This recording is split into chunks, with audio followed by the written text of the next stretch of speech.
Animal, Pushpa 2, the rule సినిమాలతో వరుస blockbusters అందుకుంది నేషనల్ క్రష్ రష్మిక మందన్న. ఇదే హిట్ జోష్లో నెక్స్ట్ బ్యాక్ టు బ్యాక్ సినిమాలతో ప్రేక్షకుల ముందుకు రాబోతోంది. అందులో ఒకటి రాహుల్ రవీంద్రన్ దర్శకత్వంలో తెరకెక్కుతున్న lady oriented film the girl friend.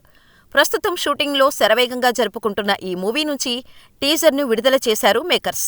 ఇక ఈ టీజర్ నయనం నయనం కలిసే తరుణం, ఎదనం పరుగై పెరిగే వేగం, నా కదిలే మనసును అడిగా సాయం, ఇక మీదట నువ్వే దానికి గమ్యం అంటూ విజయ్ దేవరకొండ వాయిస్ ఓవర్తో స్టార్ట్ అయింది. కథ రివీల్ చేయకుండా టీజర్ను కట్ చేశారు. కాలేజీ బ్యాక్డ్రాప్లో క్యాంటీన్, క్లాస్ రూమ్, స్నేహితులతో పాటు లవ్ సీన్లు చూపించారు. ప్రేమికుల మధ్య వచ్చే అపార్థాలను ఈ సినిమాలో మెయిన్ హైలైట్గా చూపించనున్నట్టు కనిపిస్తోంది. కానీ ఈ స్టోరీ లైన్ మాత్రం మునుపెన్నడూ చూడని విధంగా ఉంటుందని అర్థమవుతుంది. ఇక హేషం అబ్దుల్ బ్యాక్గ్రౌండ్ మ్యూజిక్ కూడా ఫీల్ గుడ్ తరహాలో ఉంది. రష్మిక ఒక కాలేజీ అమ్మాయి తరహాలో చాలా క్యూట్గా కనిపిస్తోంది. ఇందులో రష్మిక బాయ్ ఫ్రెండ్గా దీక్షిత్ శెట్టి కనిపించాడు.